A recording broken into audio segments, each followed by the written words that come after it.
함께 하실 하나님 말씀은 고린도전서 1장 22절입니다. 고린도전서 1장 22절 말씀 찾으셨으면 제가 받들어 읽겠습니다. 이는 유대인들은 표적을 요구하고 헬라인들은 지혜를 추구하기 때문이라. 표적은 어떤 일이나 현상이 겉으로 나타난 흔적을 말합니다. 유대인들은 표적을 구할 수밖에 없는 사람들이죠. 그들은 표적으로 시작된 민족이기 때문입니다. 이스라엘에게 표적이 주어진 이유는 하나님께서 약속을 이루실 것을 확증하기 위해 표적이 주어진 것입니다. 그렇죠? 하나님께서는 아브라함, 이삭, 야곱 등등 이스라엘의 조상들과 여러 언약을 맺으셨죠. 그래서 그 언약을 신실하게 실행하신다는 증거로서 표적을 주시는 것이죠.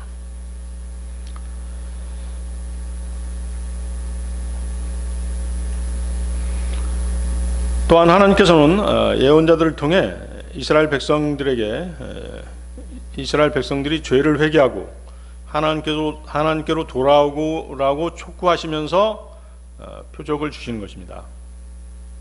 이런 표적에는 그들이 자신들의 그 행로를 바꾸지 않으면 그 표적은 임박한 심판에 대한 경고 역할을 했던 것입니다. 표적은 하나님의 능력과 임재를 기적적으로 보여주는 것입니다. 출애굽 때 홍해가 갈라진 것이라든가 또 구름 기둥과 불 기둥으로 이스라엘 민족을 인도하신 것이라든가 또 엘리야 예언자가 갈멜산에서 바알 제사장들과 싸울 때 하늘에서 불이 내린 것과 같은 이런 그 등등의 표적들이 하나님께서 그들과 함께 계시다는 것을 보여주는 것이죠. 그리고 하나님께서는 그러한 능력이 있으시다는 걸 또 보여주시는 것입니다. 그 밖에도 하나님께서는 그분의 백성들과 소통하시고 그들을 인도하시며 그들의 믿음과 확신을 강화시켜 주기 위해서 다양한 형태의 표적들을 주신 것입니다. 출애굽기 4장 8절이죠. 곧이어 그분께서 이같이 말씀하셨느니라. 그런즉 만일 그들이 너를 믿지 않고 너의 첫 번째 표적의 음성에도 경청하지 않는다면 이러한 일이 있으리니 그들이 나중 표적의 음성은 믿으리라. 자, 이 말씀은 이제 하나님께서 모세를 선택하셔서 모세를 이스라엘의 지도자로 보내실 때 이스라엘 백성들 앞에서 증거하게 하신 것이에요. 내가 너희를 이끌어갈 하나님께서 임명하신 지도자다라고 얘기하면 어때요? 이스라엘 백성들이 믿지 않을 수 있겠죠. 그렇기 때문에 표적을 보여주라. 표적을 보여주면 그들이 믿을 것이다. 이렇게 말씀하신 것이죠. 그래서 이제 그 표적이 무엇이었어요? 손에 들고 있던 막대기가 이제 뱀으로 변했죠. 다시 막대기를 움켜쥐니까 원래 상태대로 되었죠. 그것이 첫 번째 표적이었죠. 그 다음에는 어때요? 그의 손을 품에다 넣었다가 꺼내니까 문둥병에 걸렸어요. 다시 품에다 넣었다 꺼내보니까 깨끗하게 되었죠. 이것이 나중 표적이었죠. 이러한 표적들을 보고 이스라엘 백성들은 모세가 하나님께서 보내신 사람이구나 라는 것을 알게 되었던 것이죠. 이처럼 이스라엘 민족은 표적으로 시작된 민족인 것이죠. 그렇기 때문에 이스라엘 민족은 표적을 요구할 권리가 있는 것이에요. 그래서 유대인들은 언제나 표적을 구하는 것이죠. 조림 때 예수님께서 유대인들에게 계속해서 표적을 보여주신 것도 이러한 이유에서였던 것입니다. 또한 주님께서는 왕국 복음을 전하는 사도들에게 표적들을 행할 수 있는 능력을 주셨죠. 그것도 같은 이유에서요. 표적들을 보여주어야지만이 이스라엘 백성들이 믿을 것이라는 것이죠. 마가복음 16장 17, 18절인데요. 그리고 이 표적들이 믿는 자들을 따르리라. 내 이름으로 그들은 마귀들을 쫓아낼 것이요 그들은 새 방언들로 말할 것이라. 그들은 뱀들을 집어올릴 것이요 그들이 어떤 치명적인 것을 마실지라도 그것은 그들을 상하게 하지 않을 것이요 그들은 병든 자들에게 두 손으로 안수하리니 그래야면 그들이 회복하리라. 자, 그러면 이제 은사주의자들, 우순절파, 성결파 이단들은 사도들이 행한 이러한 능력들을 자신들이 계승했다라고 주장하면서 방언이라든가 치유라든가 표적이라고 이제 그들은 주장하는데 어떤 표적이에요? 장풍을 쏘아서 넘어뜨린다든가 그런 일들 있죠. 그런 것들을 시전하는 것입니다. 하지만 그들은 뭐예요? 사기꾼들이며 거짓 목자들인 것이죠. 표적은 이스라엘을 위한 것이지 그리스도의 몸인 교회라든가 이방인들을 위한 것이 결코 아닌 것입니다. 본문은 이제 유대인 사도들을 향한 말씀이잖아요. 유대인 사도들을 왕국 복음을 전하게 파송하시면서 이런 그 표적들을 행할 수 있는 능력을 주신 것이에요. 마귀들을 쫓아내게 하고 새 방언들을 말하게 하고, 새 방언이 뭐예요? 방언이 뭐예요? 외국어잖아요. 외국어를 말하게 하게 하고 뱀들을 집어올리고 치명적인 어떤 독이라든가 그런 것들을 마실지라도 아무렇지도 않고 병든 자들을 깨끗하게 하고 그런 능력을 주신 것이죠. 그러니까 이제 이방인들을 향해서 왕국 복음을 전하는 거기 때문에 이러한 표적들을 주신 것이에요. 그렇죠? 이때 어땠어요? 이때까지 이방인들 중에 아무도 거듭난 사람이 없었죠. 그래서 이제 이 구절 마가복음 16장 17, 18절은 그리스도의 몸 안에 있는 성도들을 향한 말씀이 아닌 것이죠. 그리고 이제 이러한 능력들, 이러한 그 표적을 행할 수 있는 능력을 사도적 표적이라고 얘기하거든요. 유대인 사도들에게 주어진 것입니다. 그러니까 어떻게 됐어요? 사도 시대가 끝나면서 이러한 표적들은 사라진 것이죠. 사도 시대가 접으면서 바울 사도는 자신의 지병 때문에 의사 누가를 데리고 다녀야 했는데, 그렇죠? 의사 누가를 데리고 다녔잖아요. 당뇨병이 있었잖아요. 그렇죠? 그래서 의사 누가를 데리고 다니면서 계속 간호를 받아야 됐던 것이죠. 그 전에 바울 사도에게는 어떤 능력이 있어요? 손수건이라든가 앞치마를 만지기만 해도 치유가 되었던 그런 능력이 있었어요. 근데 그런 능력들이 다 사라져 버렸죠.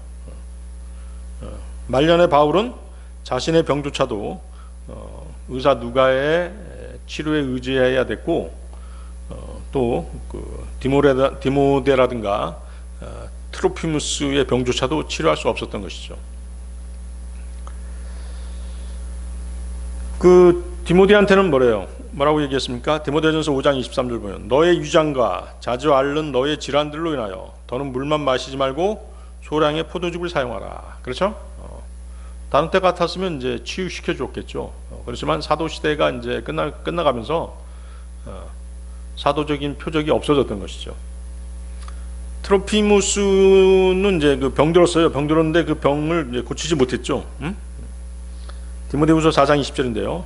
에라스투스는 고린도에 거하였으나 트로피무스는 아파서 내가 밀레툼에 남겨두었느니라.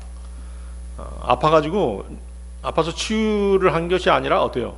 남겨두고 떠나올 수밖에 없었다. 그렇게 얘기하잖아요.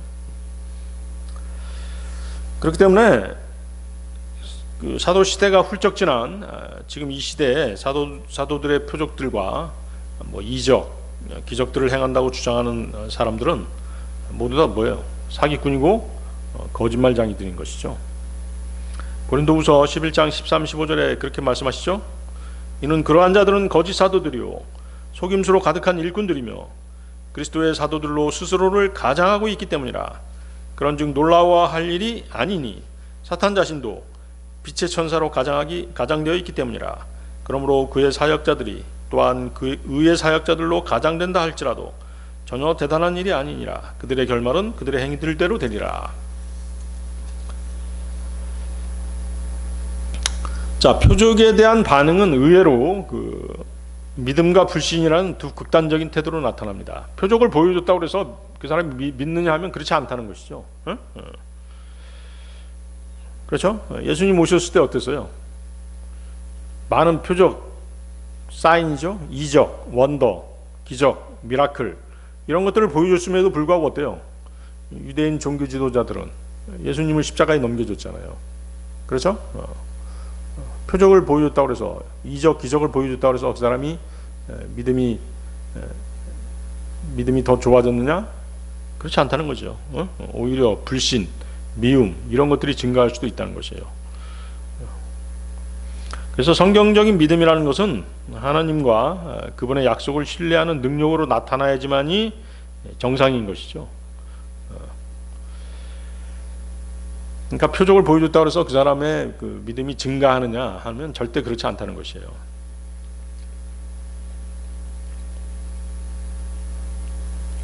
그래서 이제 오늘 이 시간에는 하나님께서 주신 표적을 통한 믿음의 의미에 대해서 하나님 말씀을 상고해 보는 시간을 갖고자 하는 것입니다. 표적을 통한 믿음의 의미, 첫 번째, 표적을 통해 믿음이 강해지다. 여러분들 그 사사기 6장 36절 40절 한번 보십시오.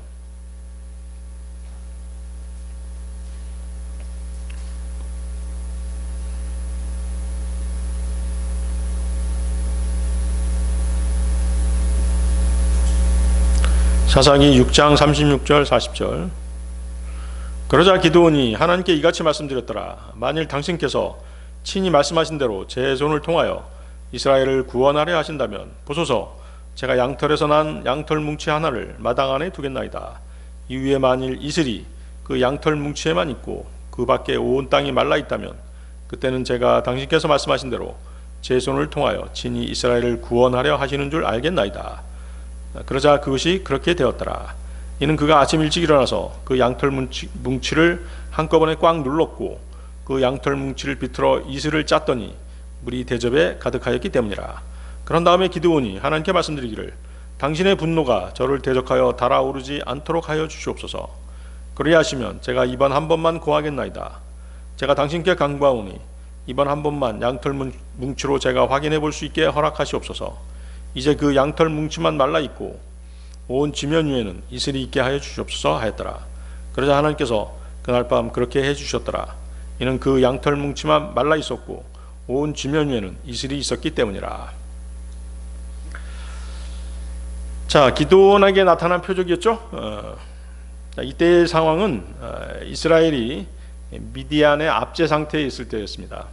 여러분들 이제 그 사사기 6장 읽어보면 아주 그 심각한 그러한 압제 상태에 있었죠. 사사기 6장 1절 한번 볼까요? 사사기 6장 1절 그 위에 보세요. 사사기 6장 1절. 이후에 이스라엘 자녀들이 주의 목전에 악을 행하였더라. 그러자 주께서 7년 동안 미디안의 손안에 그들을 넘기셨더라. 그렇죠? 하나님께서 뭐 이유 없이 이스라엘 백성들을 이렇게 고난 가운데 두시는 게 아니라는 것이죠. 그들의 죄 때문인 것이죠. 여호수아가 죽은 후에 이스라엘은 지도자가 없는 상태에서 자신들의 눈에 보기에 옳은 대로 행하던 그런 암흑 시기를 만나게 돼요. 그 암흑 시기가 바로 이제 사사 시대죠. 사사기 21장 25절을 보면 그 당시에는 이스라엘의 왕이 없었으니 각 사람마다 자기 자신의 두 눈에 옳은 것을 행하였더라. 그렇죠? 그러니까 뭐 이방인들하고 똑같았다는 얘기예요. 삶의 기준, 삶의 가치관, 삶의 세계관이 뭐예요?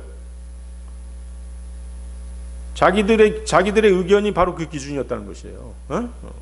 작금의 세상하고 똑같은 거죠.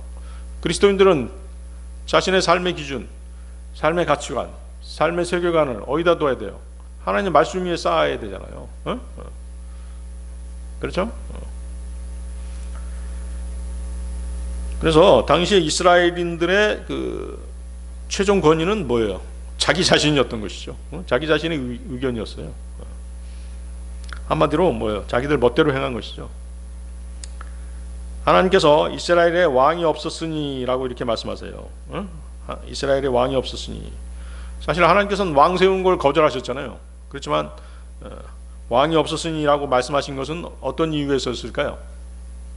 바로 모세라든가 여호수아, 다윗 왕처럼 하나님의 말씀을 최종 권위로 믿고 다스리는 지도자가 없었다.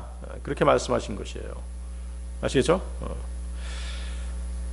모세와 또 모세의 후계자 여호수아는 하나님께서 주신 권위가 있었죠.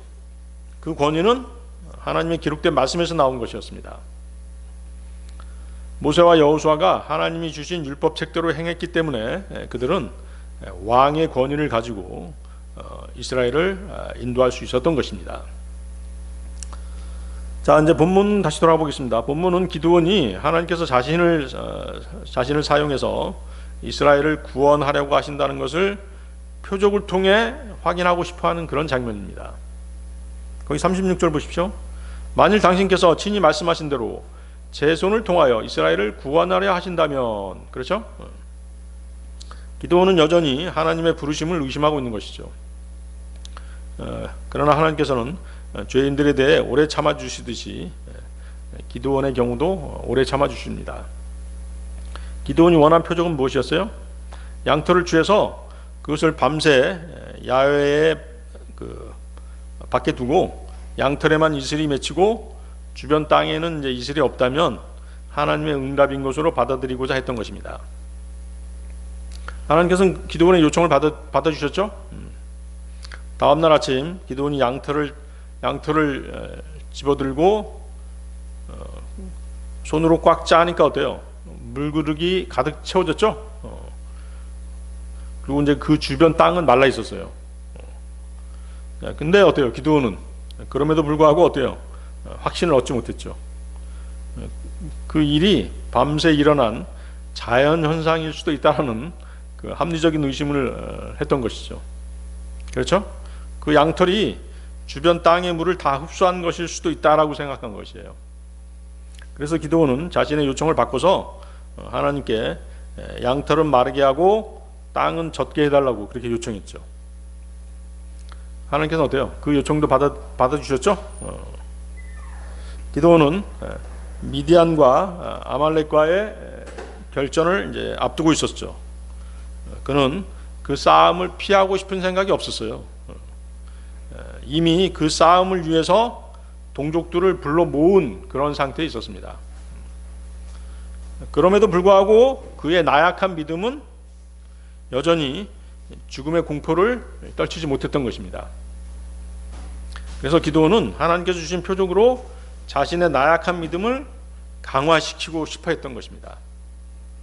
하나님께서는 기드온의 이러한 마음을 아시고 표적을 주신 것이죠.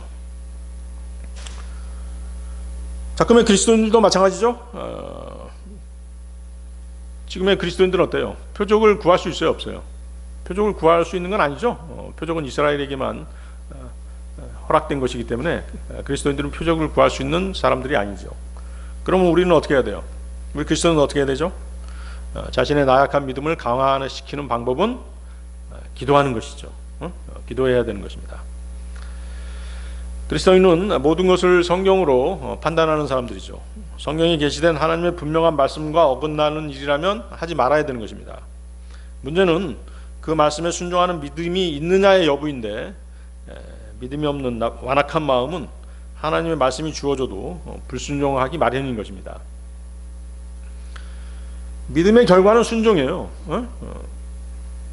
자신의 믿음을 드러내 보일 수 있는 가장 확실한 방법은 뭐예요? 말씀에 순종하는 것이죠. 근데 어때요? 말씀이 주어져도 우리의 완악한 마음은 불순종의 길로 달려가죠. 히브리서 11장 6절인데요. 믿음 없이는 하나님을 기쁘게 해드리는 것이 불가능하니라. 이는 하나님께로 오는 자는 그분께서 존재하신다는 것과 그분께서 자신을 부지런히 찾는 자들에게 보상하시는 분이심을 반드시 믿어야만 하시기 때문이라. 그렇죠?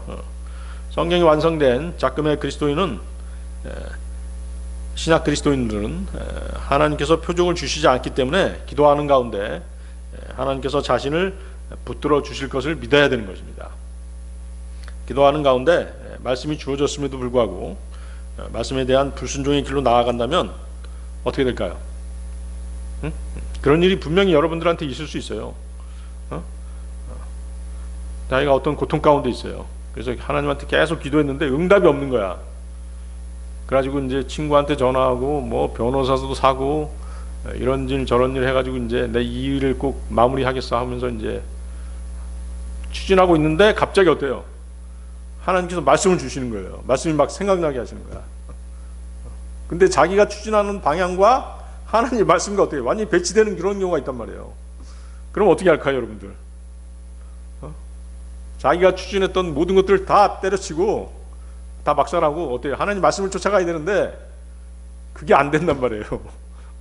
내가 들였던 돈이 지금 얼마인데 변호사 사느라고 500만 원 들었고 뭐 하느라고 뭐 얼마 들었고 막 이렇게 지금 일을 추진하고 있는데 하나님 왜 지금에서야 이런 말씀을 주십니까? 그때부터 막 싸움이 시작되는 거예요. 하나님 말씀과 자기 육신과의 싸움이 시작되는 거예요. 그러다가 어때요? 하나님을 쫓아가면 자기가 손해볼까 각오하고 하나님을 쫓아가면 다행인데 그렇지 않는 경우가 생긴단 말이에요. 자기 육신이 원하는 방향으로 가게 된단 말이에요. 그럼 어떻게 되는 거예요? 하나님께서는 믿음을 그 사람의 믿음을 강화시켜 주시기 위해서 징계와 연단의 시간이 주어지게 되는 것이에요. 아시겠어요? 그분을 그 사람을 사랑하기 때문에 그런 것들을 주시는 것이에요. 아시겠어요? 그래서 강화된 하나님에 대한 강화된 믿음으로 살아가도록 하나님께서는 그에 합당한 훈련을 그때부터 시키시는 것이죠. 아시겠어요? 그래서 그 연단의 시간, 단련의 시간은 어때요? 고통스럽겠죠? 고통스럽습니다. 그렇지만 우리는 인내로 견뎌야 되는 것이죠. 그런 가운데 자신을 회복시켜 주시도록 하나님께 자신의 마음을 드려야 되는 것이에요. 아시겠어요? 잠언 23장 26절이죠. 나의 아들아, 너의 마음을 나에게 주고 너의 두 눈이 나의 길들을 주시하게 하라. 그렇죠? 하나님께서는 우리의 유익을 위해서 연단시키시고 또 징계도 내리시고 하시는 것이지 괜히 그러는 게 아니잖아요. 그렇죠? 그래서 하나님께서는 여러분들을 사랑하시기 때문에 여러분이 저지른 실수 또는 불순종들을 벌하시고 징계하시는 것이에요. 그런 징계, 연단의 시간을 통과하게 되면 어때요? 통과하게 되면 다음에 똑같은 일이 생겼을 때 어떻게 돼요? 하나님의 말씀을 순종할 수 있는 그런 믿음이 생기는 것이에요. 아시겠죠? 그래서 그런 어려운 상황, 여러분들한테는 힘든 상황이겠지만 그런 상황을 통해서 하나님께서는 그것을 뭘로? 선으로 바꿔주시는 것이죠. 로마서 8장 28절이죠. 우리가 알거니와 하나님을 사랑하는 자들에게 곧 그분의 목적대로 부르심을 받은 자들에게는 모든 것들이 합력하여 선을 이루느니라. 모든 것들이 합력하여 선을 이루느니라. 자, 요셉의 경우를 보세요. 요셉은 그의 형제들의 시기심 때문에 미움을 받고 이집트로 팔려갔죠. 그리고 억울한 누명을 쓰고 감옥에 갇히기도 했었어요. 그런 일들은 뭐예요? 분명 악한 일들이었죠. 그러나 요셉의 변함없는 하나님을 향한 믿음을 보시고 하나님께서는 그를 회복시켜 주시잖아요. 어떻게 회복시켜 주셨어요? 다른 모든 형제들보다 더 영광스러운 위치에서 오히려 형제들을 보살피게 해주시고 그들이 잘못을 뉘우치고 화해하게 하시고 형제 사랑을 회복하게 하시잖아요. 그렇죠? 요셉은 아버지 야곱이 죽자 자신들에게 보복할 것이라고 생각하는 형제들에게 뭐라고 얘기합니까? 창세기 50장 20절에서 21절인데요. 당신들로 말하자면 당신들을 저를 대적하여 악을 생각하였으나 하나님께서 그 일을 선으로 의도하시어 그것을 성취하시고자 이날과 같이 많은 백성을 구원하여 살리게 하셨나이다. 그러므로 이제 당신들은 두려워하지 마소서. 제가 당신들과 당신들의 어린 것들을 부양하겠나이다. 그리하여 그가 그들을 위로하며 그들에게 친절히 이야기하였더라. 그렇죠? 그리스도인들은 자기가 악한 일을 당하고 있다라고 한다면 기도하시면 돼요. 그래도 하나님에 대한 마음을 잃지 않는 것이죠. 하나님을 향한 마음을 잃지 않는 것이에요. 그렇게 되면 여러분들은 어떻게 돼요? 하나님께서는 그것을 악한 일들을 뭘로? 선으로 바꿔주시는 것이죠. 그렇죠? 요셉의 경우도 그랬었고 또 욥의 경우도 그랬었죠. 욥의 경우도 그렇잖아요. 자, 다시 돌아가 보겠습니다. 자비와 은혜가 풍성하신 하나님께서는 기드온이 원하는 표적을 주셨죠. 그러자 기드온은 미디안의 압제 상태에 있던 이스라엘을 이끌고 전선에 나갈 용기를 얻게 된 것입니다. 승리에 대한 확신이 생긴 것이죠. 이스라엘을 해방시키기 위한 전투를 벌이기에 합당한 믿음의 방패를 믿음의 방패로 무장할 수 있게 된 것입니다. 기드온이 표적을 구한 행위는 하나님의 능력을 의심한 것이었지만 하나님께서는 표적을 통해서 그의 믿음을 강화시켜 주신 것입니다. 기드온은 거듭된 의심에도 불구하고 기드온의 거듭된 의심에도 불구하고 성령은 기드온을 뭐라고 얘기하세요? 믿음의 용사다 이렇게 요구하세요. 표적으로 주어진 믿음이지만 성경은 뭐라고 얘기하시는 것이에요? 믿음의 용사다라고 이렇게 기드온을 높여주시는 것이에요. 히브리서 11장 32, 34절이죠. 그런즉 내가 무슨 말을 더하겠느냐? 이는 기드온과 바락과 삼손과 입다에 대해서 또한 다윗과 사무엘과 예언자들에 대해서 말한다면 나에게 시간이 모자랄 것이기 때문이라. 그들은 믿음을 통하여 왕국들을 정복하였고 의를 행하였으며 약속하신 것들을 얻어냈고 사자들의 입을 봉하였으며 격렬한 불을 꺼뜨렸고 칼날에서 탈출하였으며 연약함 가운데서 강하게 되었고 싸움에서 용맹해졌으며 외지인들로 이루어진 군사들을 패주시켰느니라. 그렇죠? 그래서 기드온의 예화를 통해서 우리가 알 수 있는 것은 무엇이냐면 하나님께서는 자신의 마음과 시선을 하나님께 두는 사람들에게는 그것이 비록 표적을 통한 믿음일지라도 그 믿음을 받으신다는 것입니다. 아시겠죠? 그래서 이제 표적을 바꾸어서 얘기하면 이제 우리의 기도가 되겠죠. 하나님께 우리의 마음을 드리는 기도가 될 것이에요. 자, 표적을 통한 믿음 두 번째, 표적을 통한 믿음의 의미 두 번째, 표적을 통한 순종입니다. 표적을 통한 순종. 여러분들 이사야서 38장 보세요. 이사야 38장 1절에서 8절 보십시오.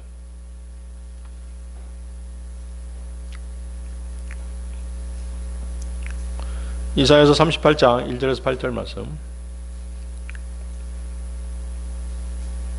하셨나요?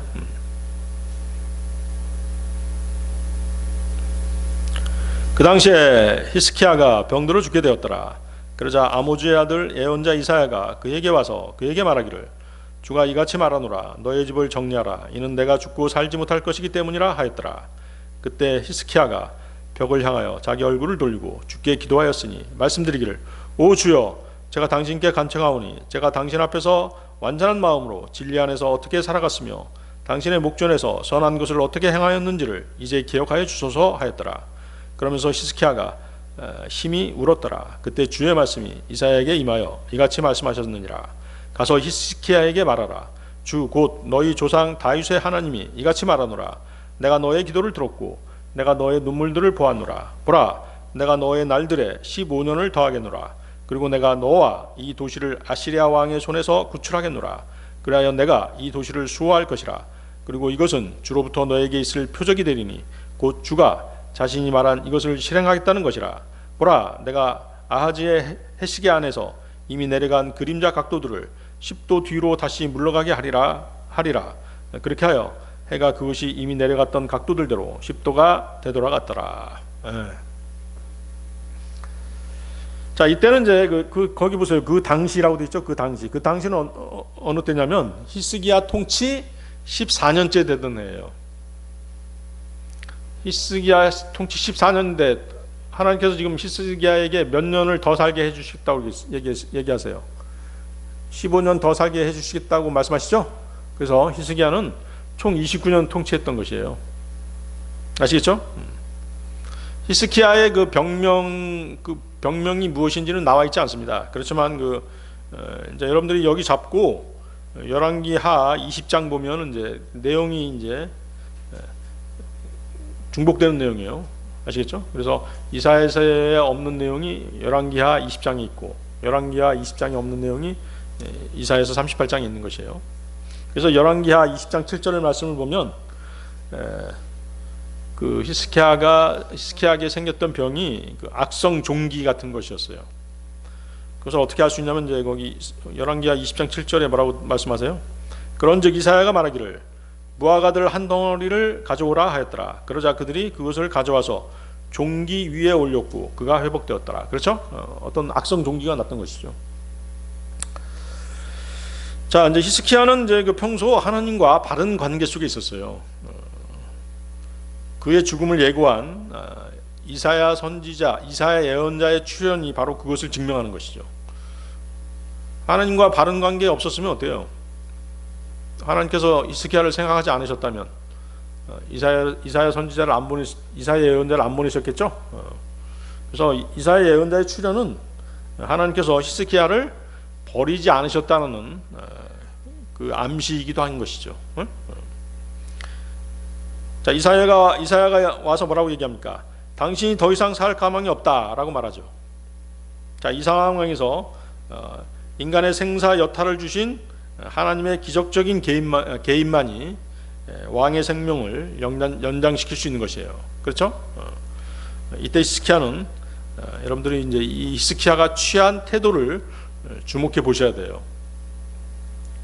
자, 그는 절망적인 상황에 처한 그리스도인들이 어떻게 하나님께 나아가야 되는지를 모범적으로 보여주고 있는 것이에요. 그렇죠? 성도들이 히스기야처럼 진실된 간구를 통해 하나님께 나아가지 않는다면 하나님께서는 아무 일도 하지 않으실 것이라는 것이죠. 그렇죠? 성경에 뭐라고 되어 있어요? 너희가 갖고 싶어도 구하지 않기 때문에 받지 못한다고 되어 있잖아요. 그렇죠? 그래서 구약에서 어떤 표적을 구하는 것이라든가 진실한 기도, 진실한 간구는 자신이 구하고자 하는 것을 하나님께 아뢰는 것이에요. 그게 없으면 하나님께서는 들어주지 않으시는 것이죠. 야고보서 4장 2절에 그 말씀 나와 있잖아요. 너희가 절실히 바라도 갖지 못하며 너희가 죽여서 갖고자 갈망하여도 얻어낼 수 없느니라. 너희가 싸우고 전쟁하여도 여전히 너희가 갖지 못하느니라. 이는 너희가 구하지 않기 때문이라. 아시겠어요? 여러분들이 기도하는 목적, 간구하는 목적이 뭐예요? 구한다는 것이죠. 구하기 위해서 그런 것이에요. 요청하기 위해서 그런 것이죠. 아시겠어요? 구해야 된다는 것입니다. 자, 히스기야의 예화를 통해서 우리가 이제 알아야 되는 건 뭐냐면 모든 생명이 하나님께로부터 왔고 철저하게 그분의 손안에 놓여 있음을 알아야 하는 것이죠. 사실 그때 히스기야에는 후사가 없었어요. 아들이 없었던 것이죠. 만약 그가 자식이 없이 죽어야 한다면 어떻게 다윗 왕조를 통해 예수 그리스도를 탄생시킬 수 있었겠습니까? 없었겠죠? 히스기야는 무거운 심사로 만물의 생사를 주관하시는 하나님께 자신의 슬픔과 고뇌를 쏟아놓기 위해 무릎을 꿇고 벽을 향해서 기도했던 것이죠. 그렇죠? 벽을 향해 이제 무릎 꿇고 기도했던 것이에요. 네, 구약에서 보면 구약 특히 이스라엘 사람들은 장수를 하나님의 축복으로 생각했어요. 저 사람이 장수한다. 저 사람이 아주 부유한 사람이다. 그러면 뭐예요? 아, 저 사람 하나님께 축복받은 사람이구나. 이렇게 생각했던 것이죠. 근데 그때 당시 히스기야 나이가 이제 몇 살이었어요? 39살이었어요. 히스기야가 바란 것은 자신의 생명 연장뿐만 아니라 또 뭐도 바랬던 것이에요. 자신의 후계자, 이스라엘의 자신의 왕권을 이을 후계자도 염두에 두고 기도를 했던 것이에요. 그러면서 그는 자신이 선하고 의롭다는 걸 주장하지 않았어요. 거기 잘 읽어보세요. 그는 하나님께서 선하다고 말씀하신 것을 행하며 살아왔다고 말하고 있는 것이죠. 자, 뭐라고 얘기하고 있습니까? 제가 당신 앞에서 완전한 마음으로 진리 안에서 어떻게 살아갔으며, 그렇죠? 진리 안에서 살아갔다라고 얘기하잖아요. 당신의 목전에서 선한 것을 어떻게 행하였는지를 이제 기억하여 주소서. 자신은 하나님의 말씀을 기준으로 살았다라고 지금 얘기하고 있는 것이잖아요. 자기의 나름대로, 자기 나름대로의 어떤 자기 의로 사는 게 아니었다는 것이죠. 그렇죠?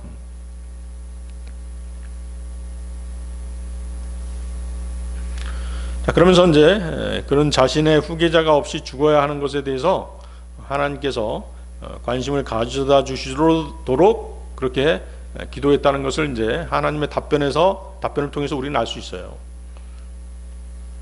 그것은 하나님 앞에서 의로운 삶을 살아왔던 통치자가 후사 없이 죽어야만 하는 비극적인 상황을 하나님께서 돌아보시도록 그렇게 간구했던 것이죠. 이것은 근거 있는 간구였죠. 왜? 하나님께서 아브라함, 이삭, 야곱, 다윗 그런 이스라엘의 조상들과 하신 언약이 있잖아요. 다윗의 보좌를 영원히 굳건히 하시겠다라고 약속하시잖아요. 그렇죠? 히스기야는 그 사실을 알고 있었던 것이죠.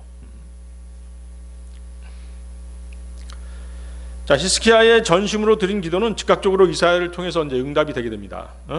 하나님의 응답은, 하나님의 응답을 보세요. 뭐라고 말씀하세요? 거기 보세요. 주 곧 너희 조상 다윗의 하나님이, 이렇게 말하잖아요. 주 곧 너희 조상 다윗의 하나님이 이같이 말하노라. 그렇죠? 하나님의 응답은 그분이 히스기야의 조상 다윗의 하나님이심을 밝히시는 것으로 시작하는 것이에요. 다윗은 누굽니까? 다윗은 만왕의 왕이신 예수 그리스도를 예표하는 왕이죠. 그렇죠? 히스기야는 그의 조상 다윗의 보좌에 앉은 법적 통치자이며, 그의 때에 후계자가 끊어진다면 하나님께서 다윗과의 언약에서 약속하신 영원한 왕국이 성취되지 않을 것이라는 것을 하나님께 상기시켜 드린 것이죠.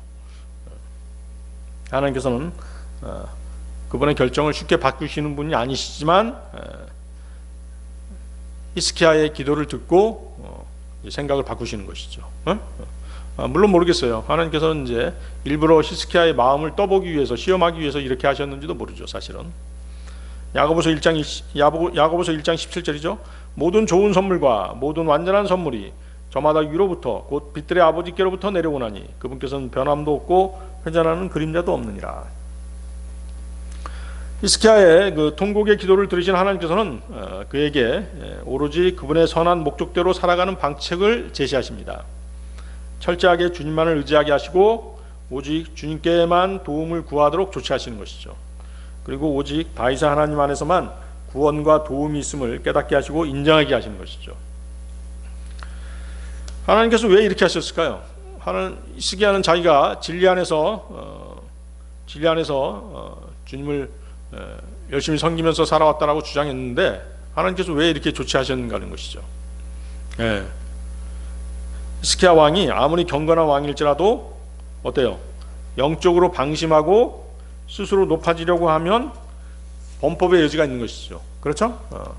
자신의 육신이 강해지면 하나님 말씀보다도 뭘 의지하게 되는 것이에요? 자신의 육신을 의지하게 되는 것이죠. 자신의 능력, 자신의 힘을 의지하게 되는 것이죠. 하나님께서는 이제 그것을 경계하신 것이죠.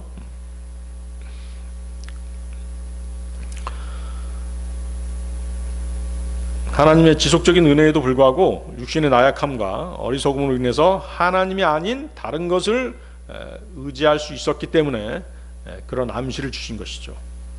이런 부정적인 암시는 열왕기하 18장 3절을 보면 어때요? 히스기야가 실제로 그런 적이 있었던 것이죠. 열왕기하 18장 3절에서 그는 그의 조상 다윗이 행한 모든 것에 따라 주의 목전에 옳은 것을 행하였다. 그는 그의 조상 다윗이 행한 모든 것에 따라 주의 목전에 옳은 것을 행하였더라는 최상의 평가를 받고 있지만 한편으로 어땠던 것이에요?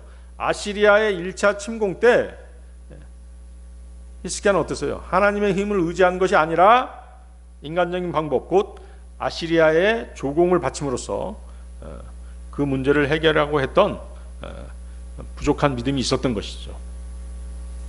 아시겠어요? 그래서 하나님께서는 히스기야를 통한 그 표적을 통해서 오직 주님만을 의지하게 하시고 주님께만 도움을 구하도록 그렇게 조치하게 하신 것이죠. 한마디로 뭐예요?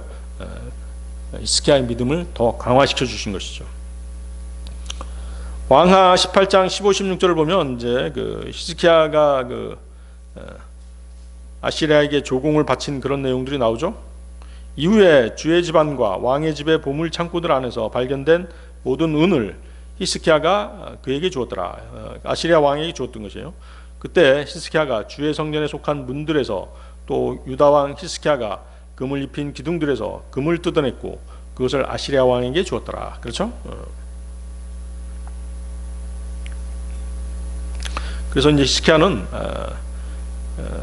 이렇게 표적이 나타난, 하나님께서 표적을 보여주신 그때 그때 유다 왕국은 아시리아의 이런 위협 아래에 있었던 것이죠.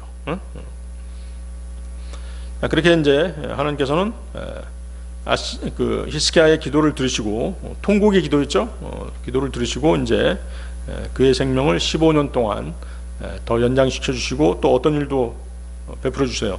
아시리아로부터 너희가 안전할 것이다. 또 그렇게 약속하시죠. 예루살렘이 함락당하지 않도록 보호하시겠다라고 그렇게 약속하시는 것입니다. 왕하 20장 6절에 나와 있죠. 그리하여 내가 아시리아 왕의 손에서 너와 이 도시를 구출하겠노라. 그리고 내가 나 자신을 위하여 또 나의 종 다윗을 위하여 이 도시를 수호하겠노라. 그렇죠? 그의 조상들과 하신 언약을 하나님께서는 잊지 않으시고 신실하게 이행하시는 것이죠. 자, 그러자 이제 히스기야는 어때요? 하나님의 이러한 선처에 대해서 표적을 구하는 거예요. 하나님께서 표적을 주시겠다고 말씀하셨지만 자기가 또 표적을 구하는 것이죠. 왕하 20장 8절입니다. 여러분들 왕하 열왕기하 한번 보세요. 열왕기하 20장 한번 보세요. 20장 8절. 그런즉 히스기야가 이사야에게 말하기를 주께서 저를 치유하셔 제가 셋째 날에 주의 집으로 올라갈 표적은 무엇이 되리이까 했더라. 그렇죠? 하나님께서 표적을 주시겠다고 약속했어요. 어떤 표적이었어요? 해시계 안에서 이미 내려간 그림자 각도를 10도 뒤로 다시 물러가게 하겠다, 이렇게 말씀하셨죠. 그러니까 히스기야가 어떤 표적을 이제 얘기합니까? 그 왕하 20장 10절을 보세요. 그 밑에 왕하 20장 10절. 그러자 히스기야가 대답하였더라. 그림자가 10도 내려가는 것은 쉬운 것이니이다. 그것이 아니라 오히려 그림자가 10도 뒤로 되돌아가게 하여 주소서. 그렇죠? 하나님께서 주시겠다는 그 표적의 반대로 이제 이게 더 어려운 거 아닙니까? 어려운 표적을 더 요구한 것이죠. 자, 기드온의 경우도 그랬지만 구약 유대인들은 자신들의 믿음을 강화시키기 위해서 이렇듯 표적을 구했던 것입니다. 히스기야도 자신에게 닥친 어려움을 이겨내고, 그렇죠? 밖으로는 뭐예요? 밖으로는 아시리아의 침공, 내적으로는 자신의 지병이 있었잖아요. 그런 것들을 이겨내고 그의 믿음을 강화시키기 위해서 표적을 요구한 것입니다. 하나님께서는 이를 마다하지 않으셨죠? 그래서 표적을 보여주시는 것이죠. 그래서 이 표적은 히스기야 왕의 유익과 축복을 위한 것이었죠. 이 표적은 하나님께서 그분이 말씀하신 것을 반드시 시행하실 것이라는 약속의 표적이었던 것이죠. 아하즈의 해시계가 10도 내려가는 것이 정상적이지만 히스기야는 그것의 각도가 10도 뒤로 물러가는 표적을 요구했어요. 그렇지만 그의 요구가 받아들여졌죠. 하나님은 그러신 분이세요. 해시계는 인간의 뜻이나 능력에 의해서가 움직이는 게 아니죠. 오직 태양에 의해서 작동되는 것이었지만 하나님께서는 태양의 회전을 뒤로 물리치시는 그런 기적을 행하신 것입니다. 자, 히스기야 편에서는 어때요? 자신이 얼마 살지 못할 것이라는 이사야의 말에 아주 두려웠을 것입니다. 그러나 표적을 통해서 그에게는 죽음을 초월하시는 하나님에 대한 믿음이 생겼던 것이죠. 그는 천지의 주체이신 분이 자신의 생명을 연장시켜 주실 것을, 그 약속을 믿었던 것입니다. 그가 요구한 표적 역시 해시계의 각도를 일부러 뒤로 물러나도록 요구함으로써 전능하신 하나님께서는 능치 못하실 일이 없으신 분이심을 확실하게 믿게 되었던 것입니다. 표적을 통한 믿음의 의미, 세 번째, 표적을 거부하는 불신. 자, 여러분들 이사야서 7장 1절 보세요. 이사야서 7장 1절. 자, 표적이 있다고 하더라도 믿는 사람이 있는가 하면 또 오히려 불신을 갖는 사람이 있다고 말씀드렸죠. 자, 이사야서 7장 1절 내용이 바로 그 내용입니다. 그리고 우찌아의 자손이자 요담의 자손인 유다왕 아하즈의 날들에 이러한 일이 있었으니 시리아 왕 르진과 이스라엘 왕이자 느말리아의 아들 페카가 예루살렘을 대적하여 전쟁하려고 그곳을 향해 올라왔더라. 그러나 그곳을 대적하여 승리할 수 없었더라. 자, 아까 히스기야 왕에 대한 얘기를 했었죠. 여기 이제 아하즈 왕이 나오잖아요. 아하즈 왕. 아하즈 왕은 히스기야 왕의 아버지입니다. 아하즈의 통치 기간 동안 시리아와 북이스라엘은 유다 왕을 폐위시키고자 동맹을 맺게 돼요. 그리고 이제 아하즈 왕이 통치하는 남쪽 유다를 침공하게 되죠. 그래서 역대하 28장을 보게 되면 아하즈는 그를 치러 온 시리아에게 붙잡혔고 시리아하고 북이스라엘 동맹군에게 붙잡히게 됩니다. 그때 남유다 병사들이 12만 명이 아주 죽임을 당하게 되는 것이죠. 그런 비극적인 상태가 벌어진 것이죠. 그리고 많은 사람들이 포로로 잡혀요. 하나님께서 시리아와 북이스라엘이 아하즈를 치도록 하시고 또 그들이 승리하게 하신 이유가 있었어요. 무엇 때문이셨을까요? 바로 아하즈의 가증스러운 우상숭배 때문이었죠. 항상 모든 문제는 죄 때문이잖아요. 여기 잡고 역대하 한번 보세요. 역대하 28장 2절에서 5절 보십시오.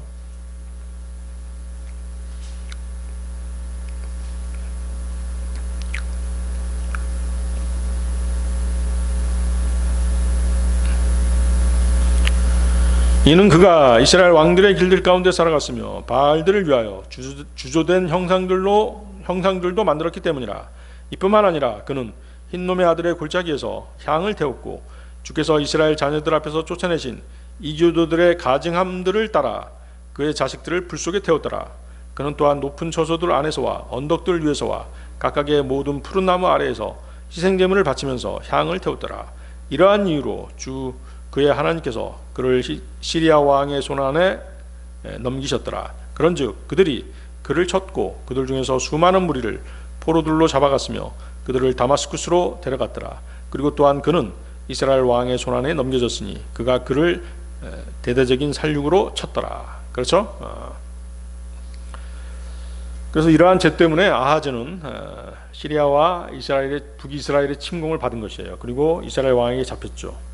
또 이스라엘은 유다로부터 취한 전리품을 이스라엘의 영역인 사마리아로 옮기게 돼요.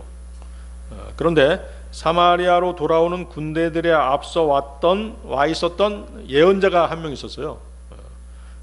그 예언자의 이름은 이제 오데시라는 그런 예언자예요. 여러분 나중에 이제 한번 읽어보십시오. 그래서 하나님의 예언자 오뎃은 뭐라고 얘기하냐면 원래 같은 민족이었던 유다의 포로들을 돌려보내도록 그렇게 충고하게 돼요. 그러자 이제 북이스라엘은 그 포로들을 유다의 한 도성인 여리코로 돌려보내게 됩니다. 이러한 때에 아하즈는 하나님께 도움을 요청하는 것이 아니라 누구에게? 아시리아 왕에게 도움을 요청하게 돼요. 그 얘기가 이제 열왕기 하에 나와 있는데 열왕기 하 16장 7절 8절에 나와 있습니다. 아하즈가 아시리아 왕 티글랏 필레셀에게 전령들을 보내며 말하기를 저는 당신의 종이요 당신의 아들이니이다. 올라오시어 저를 시리아 왕의 손에서 또 저를 대적하여 들고 일어선 이스라엘 왕의 손에서 구원하옵소서 하였더라. 그러면서 아하즈가 주의 집안에서와 왕의 집의 보물 창고들 안에서 발견된 은과 금을 취하였고 그것을 아시리아 왕에게 증여물로 보냈더라. 자, 이런 상황이 이제 계속 벌어지고 있는데 이런 상황에서 이제 하나님께서 누굴 보내신 거예요? 이사야 예언자를 아하즈 왕에게 보낸 것이에요. 그게 아까 읽었던 이사야서 7장 1절이었고 계속 이어져서 이사야서 7장으로 가겠습니다. 7장 3절부터가 나오게 되죠. 이사야서 7장 3절 또 한번 보세요. 하나님께서 이제 예언자 이사야를 아하즈 왕에게 보낸 이유가 뭐겠어요? 아하즈 왕의 잘못된 행동, 즉 하나님을 의지하는 것보다 아시리아를 의지하는 것을 단련시키기 위해서 그렇게 하신 것이죠. 근데 그때 이제 아하즈에게는 안 좋은 소식이 들려오죠. 어떤 소식이냐면 시리아의 군대가 북이스라엘의 에프라임 지파 지역에 주둔하고 있다는 소식이 들려온 것이에요. 그러자 아하즈 왕과 유다 백성은 그들이 다시 침공해 올 것이 너무 두려웠던 것이죠. 그렇죠? 그렇잖아요. 저번에 전쟁에서 어땠어요? 12만 명이 죽었고 많은 사람들이 포로로 잡혀갔잖아요. 자신도 포로가 됐었고. 그런 상황에서 시리아 병사들이 에프라임 지파, 북이스라엘의 에프라임 지파 지역에 주둔하고 있다는 소식을 듣게 되니까 어때요? 다시 침공해 오면 완전히 우리는 망하는구나 이렇게 생각했기 때문에 굉장히 두려웠던 것이죠. 그래서 그들의 마음, 아하즈를 비롯한 유다 백성들의 마음은 나뭇가지가 바람에 흔들리는 것처럼 그렇게 흔들렸던 것이죠. 지푸라기라도 잡아야 되는 심정으로 마음을 졸이고 있는 그때에 하나님께서 이사야 예언자를 통해서 개입하신 것이죠. 자비로우신 하나님께서는 이사야를 통해 그분의 말을 아하즈에게 전하게 되는 것입니다. 그 내용이 바로 이사야서 7장 3절에서 7절 내용이에요. 자, 이사야서 7장 3절 7절 보십니다. 이제 너와 너의 아들 세알 야숲은 세탁공의 밭의 대로에 있는 윗못의 배수구 끝으로 나가서 아하즈를 만나라. 그리고 그에게 이렇게 말하라. 주의하고 조용히 하라. 이 연기나고 불붙은 두 나무 조각 꽁지들로 인하여 곧 시리아와 함께한 르진과 느말리아의 아들의 맹렬한 분노로 인하여 두려워하지 말고 낙담한 마음이 되지도 말라. 이는 시리아와 에프라임과 느말리아의 아들이 너를 대적하여 악한 책략을 쓰며 말하기를 우리가 유다를 대적하여 올라가서 그것을 핍박하자. 또 우리가 우리를 위하여 그것을 부수고 그곳 한가운데 왕을 세우되 바로 타브알의 아들을 세우자 하였기 때문이라. 주 하나님이 이같이 말하노라. 그 일은 성립되지 못할 것이요 그 일은 이루어지지도 아니하리라.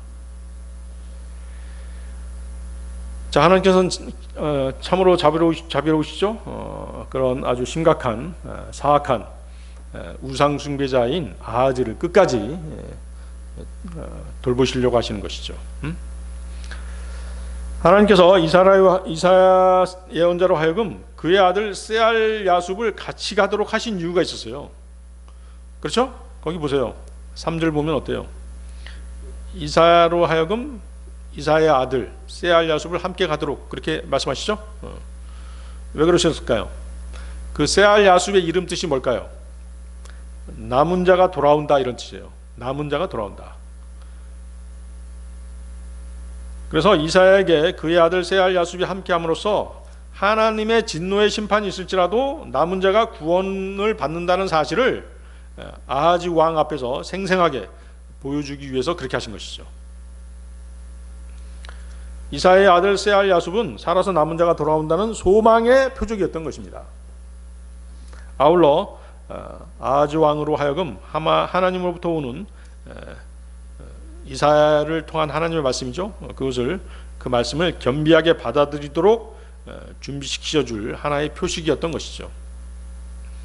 아하즈를 만난 이사야는 두려워하지 말고 낙담하지 말며 아시리아 왕을 신뢰하지 말고 오직 하나님만을 신뢰하라고 그렇게 얘기를 합니다. 그렇게 명령한 것이죠. 잠언 3장 25절 26절에 어떤 말씀이냐면 갑작스러운 두려움을 무서워하지 말라. 사악한 자들의 황량함이 임할 때 그것을 무서워하지 말라. 이는 주께서 너의 확신이 되실 것이요 너의 발을 지키시어 붙잡히지 않게 하실 것이기 때문이라. 그렇죠? 하나님께서 두려워하지 말라고 하셨을 때는 어떤 일이 일어난다는 것이에요? 그 일이 일어나지 않는다는 뜻이에요. 하나님께서 여러분들 앞에 나타나서 두려워하지 마라. 그럼 어떻게 해야 되는 것이에요? 그냥 안심하면 되는 것이죠. 그 일이 안 일어난다는 것이니까. 아하즈는 일어나지도 않은 일을 두려워했던 것이죠. 그렇잖아요. 이사야를 통해서 두려워하지 말라고 하셨으면 이제 그 일은 안 일어나는 것이에요. 시리아의 르진과 북이스라엘의 느말리아의 아들 페카가 유다를 침공하고 함락시킨 후에 그들에게 우호적인 인물을 왕으로 세우려 하는 계획은 절대로 성취되지 못할 것이라고 하나님께서 말씀하신 것이에요. 이러한 상황에서 하나님께서는 뜻밖에도 아하즈에게 표적을 구하라 이렇게 말씀하시는 것이에요. 표적을 구하라. 특이하죠? 그 밑에 보세요. 여러분들 이사야서 7장 10절 12절 이사야서 7장 10절 12절 보세요. 찾으셨나요? 대단히 유명한 구절이죠. 이사야서 7장 10절 12절. 이와 더불어 주께서 아하즈에게 다시금 이같이 일러 말씀하셨느니라. 너는 주 너의 하나님께 표적을 구하라. 깊은 곳에든지 위로 높은 곳에든지 표적을 구하라. 그러나 아하즈가 말씀드리기를 저는 구하지 아니하겠으며 저는 주를 시험하지도 아니하겠나이다 하였더라. 예. 자, 하나님께서 인간에게 표적을 구하라고 하신 이유가 뭘까요? 예, 두려운 마음을 없애주고 힘을 불어넣어 주시고 믿음을 주시고자 표적을 구하라고 하신 것이죠. 예? 오직 하나님만을 의지하는 마음을 갖고 있으면 모든 일들이 실타래 풀리듯이 잘 풀릴 것임을 약속하시는 그런 뜻에서 표적을 구하라고 하신 것이에요. 하나님께서는 아하즈 왕의 그 과거의 범죄를 기억지 않으시고 그를 붙들어 주시고자 하신 것이죠. 그래서 이러한 하나님의 말씀에 대한 진심을 입증할 수 있는 표적을 구하라고 선도적으로 말씀하신 것이죠. 하나님께 표적을 구하는 일은 오히려 인간 편에서 요구되어야 되는 것인데도 불구하고 하나님께서 먼저 말씀하신 것이에요. 자비로우신 하나님께서는 왕에게 먼저 선택권을 주신 것입니다. 표적을 구한다는 것은 믿음의 표식이죠. 아하즈는 이사야를 통해 말씀하신 것을 하나님께서 성취하실 것이라는 믿음을 표적을 요구함으로써 내보일 수 있는 것입니다. 그러나 아하즈는 하나님의 이러한 요구를 어때요? 이런지하에 거절하죠. 뭐라고 거절합니까? 저는 구하지 아니하겠으며 저는 주를 시험하지도 아니하겠나이다. 그죠? 그는 하나님께 순종하고자 하는 의도가 없었던 것입니다. 그는 하나님께서 자신에게 요구하는 것, 즉 하나님만을 의지하도록 하는 단일한 믿음을 거절한 것입니다. 그가 표적 구하기를 거절한 것은 그가 하나님을 싫어하고 자신의 지혜로 이 난국을 헤쳐나가겠다는 악한 심성을 드러내는 것입니다. 어떤 사람이 자신에게 전해진 복음을 거절한다라고 하는 것은 그가 어떤 사람이기 때문인 것이에요. 창조주 하나님을 싫어하고 자신의 능력으로, 자신의 선한 행위로 하늘에 오르겠다는 자신의 행위와 힘과 지혜를 의지하며 살겠다는 그런 의지의 발로인 것이죠. 믿음은 그 자체가 뭐로 나타나야 돼요? 순종으로 나타나야지만이 정상인 것이에요. 그 사람의 믿음 없으면 당연히 뭘로 나타나는 것이에요? 불순종으로 나타나기 마련인 것입니다. 아하즈는 하나님께 표적을 구하는 것은 하나님을 시험하는 것이다 이렇게 얘기하고 있어요. 근데 그것은 뭐예요? 거짓말이었죠. 아하즈가 하나님의 제안을 단호히 거절한 이유는 그가 누구와 손을 잡고 있었어요?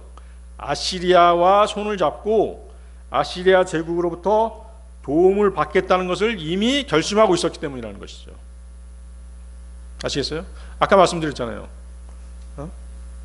하나님께 기도했지만 하나님께서 응답이 없으니까 자기 힘으로 막 어떤 일을 추진한단 말이에요. 변호사도 사고, 이런 사람 저런 사람 끌어들여가지고 이제 막 그 일을 마무리하려고 하고 있는데 하나님의 말씀이 주어졌단 말이에요. 그럼 어때요? 자신이 계획했던 걸 다 포기할 수 있어야 되는데 그러지 못한단 말이죠. 아하즈가 그런 사람이잖아요. 아하즈는 자신이 가장 신뢰할 만한 것으로 하나님이 아닌 장차 유다를 침공할 아시리아를 선택했던 것입니다. 아하즈는 하나님의 제안을 거절함으로써 의도적으로 자신이 하나님보다 더 지혜로운 자요, 당시의 상황을 더 잘 알고 있는 자의 위치에 자신을 두었던 것입니다. 아하즈가 구해야 했던 표적은 그에게 믿음을 공급하기 위한 하나님의 자애로우신 계획이었던 것입니다. 그래서 구약의 믿음의 성도들은 때때로 표적을 구했었고 그들의 요구는 틀림없이 반드시 응답되었던 것입니다. 이사야서 38장 7절인데요.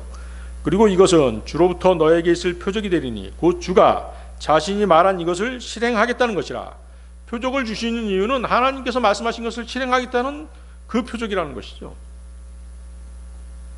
그리스도인들이 자신들의 낙담스럽고 고통스러운 상황을 극복하고자 한다면 지속적으로 기도해야 하는 것입니다. 하나님께서는 그의 마음을 받으시고 그의 기도에 응답해 주시는 분이시기 때문입니다. 히스기야와 아하즈의 차이는 어때요? 어떤 차이점이 있어요? 아버지와 아들 사이인데 히스기야와 아하즈의 차이는 한 사람은 자원해서 순종했고 다른 한 사람은 의도적으로 불순종의 길을 걷고자 한 것입니다. 그렇죠? 자, 여러분들 그 이사야서 7장 13, 14절 보세요. 이제 이사야서 7장 13, 14절.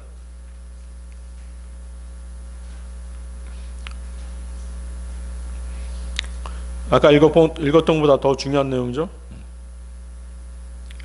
그러자 그가 이같이 말하였더라. 오 다윗의 집아, 이제 너희는 들으라. 사람들을 지치게 하는 것이 너희에게는 작은 것이었기에 하물며 너희가 나의 하나님도 지치게 하려느냐? 그러므로 주께서 친히 너희에게 표적을 주시리라. 보라, 한 처녀가 잉태하여 한 아들을 낳으리니 그의 이름이 임마누엘이라 불리리라. 여러분들 요 뒤에만 알고 있었죠? 한 처녀가 잉태하여 한 아들을 낳으리니 그의 이름이 임마누엘이라 불리리라. 이 표적이 어떤 상황을 거쳐서 이 표적이 주어졌는지 여러분들 읽어보신 적 있으신가요? 지금까지 얘기한 내용들을 바탕으로 해서 이 표적이 주어진 것이에요. 한 처녀가 잉태하여 한 아들을 낳으리니 그의 이름이 임마누엘이라 불리리라. 자, 이 예언은 어떤 내용입니까? 동정녀 마리아를 통해서 메시아가 탄생한다는 그 예언의 말씀이죠. 이것을 표적으로 주신 것이에요. 아하즈가 표적을 거절하자 이 표적을 주신 것이죠. 아하즈는 하나님의 인내를 시험했던 것이죠. 거기 14절을 보면 악한 왕이 유선적인 태도로 표적을 요구할 기회를 거절했으므로 하나님께서는 그분 자신이 구원의 징표로서 메시아 동정녀 탄생을 선포하신 것이에요. 이 위대한 선포는 아하즈가 표적 구하기를 거부하고 돌아가 버리자 하나님께서 모든 제한을 취소하시고 친히 표적을 주신 것이죠.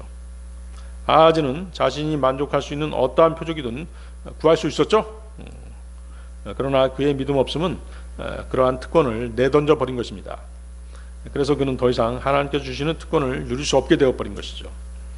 그래서 14절은 하나님께서 친히 자기 백성들에게 메시아가 되시고 구원자가 되실 것을 약속하신 표적이죠. 아하즈의 표적에 대한 거부는 하나님의 약속이 신실하지 않다라고 단정지은 데서 나온 것이에요. 그는 하나님을 두려워하기보다 누굴 더 두려워한 것이에요? 시리아와 북이스라엘을 더 두려워한 것이죠. 그들이 자신의 왕위를 폐위시킬까 봐 그것을 더 두려워한 것이에요. 그렇죠? 그래서 그리스도인들도 마찬가지예요. 그리스도인들은 누구를 두려워하면 안 돼요? 사람을 두려워하면 안 되는 것이에요. 사람을 두려워하면 반드시 손해보게 돼 있어요. 누굴 두려워해야 되는 것이에요? 하나님을 두려워해야 되는 것이죠. 그렇죠.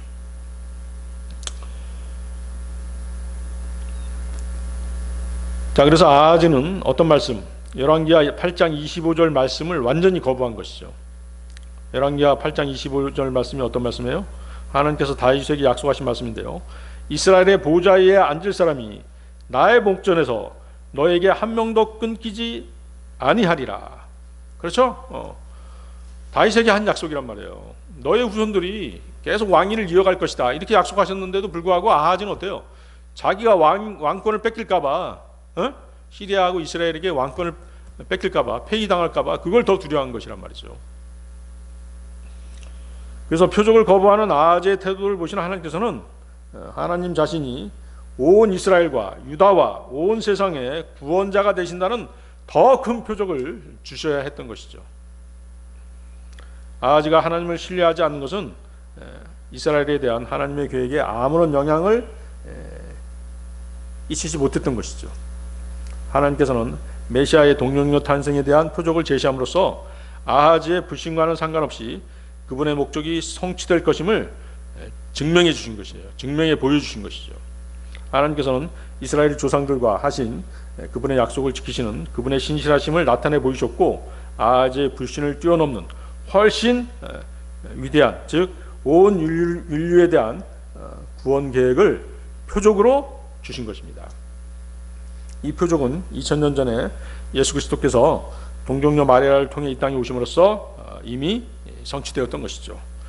그리고 저와 여러분은, 그리고 또 수많은 사람들, 수많은 그리스도인들은 그 표적을 믿음으로써 크나큰 셀 수 없는 커다란 축복을 보장받게 된 것입니다. 자, 오늘 설교의 결론입니다. 히브리서 11장 1절 보십시오. 히브리서 11장 1절.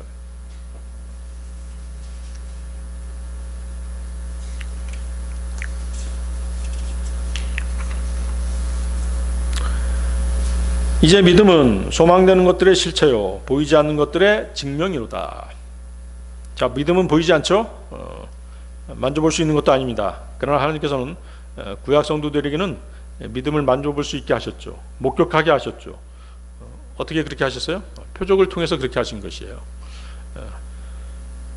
예수님께서는 수많은 표적과 기적을 행하셨고 이러한 표적을 목격한 많은 사람들이 그분을 믿었죠. 예수님께서 물을 포도주로 바꾸신 후에야 그때야 비로소 뭐예요? 예수님을 따르던 제자들이 예수님을 믿었어요. 요한복음 2장 11절이죠. 예수님께서 이 기적들의 시작을 갈릴리 카나에서 행하셨으며 자신의 영광을 명백하게 드러내 보이셨더라. 그러자 그분의 제자들이 그분을 믿었더라. 불신은 사람들이 표적을 목격하면서도 하나님을 받아들이지 않거나 신뢰하지 못할 때 발생하는 것이에요. 자, 파라오를 보세요. 파라오는 어땠어요? 하나님께서 모세를 통해 보내신 재앙 등 수많은 표적을 목격했음에도 불구하고 계속해서 마음을 강팍하게 함으로써 이스라엘을 내보내지 않았죠. 남유다의 아하즈 왕은 믿음을 주시고자 하는 하나님의 표적을 거절하기까지 했던 것이에요. 하나님께서는 이집트에서의 기적적인 구원과 광야에서의 기적적인 공급을 통해 이스라엘을 이끄셨어요. 예수님 당시에도 주님께서는 수많은 기적, 이적, 표적을 행하셨음에도 불구하고 당시 많은 종교 지도자들은 예수님 믿기를 거부하고 더 많은 표적을 요구하거나 주님의 행위를 악한 것으로 간주했죠. 결국에는 어때요? 예수님 십자가에 넘겨주기까지 했잖아요. 불신을 넘어서 미워해버린 거예요. 증오해버린 것이에요. 그리고 십자가에 넘겨준 것이죠. 진정한 믿음은 표적을 요구하지 않습니다. 불신은 표적이 주어졌을 때 나타날 수 있는 것이죠.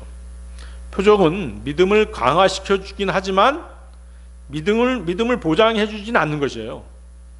그렇죠? 우리가 분명히 확인했잖아요. 기드온의 믿음은 표적을 통해 확증되었지만 광야의 이스라엘 사람들은 표적을 계속 보고도 계속 의심했죠.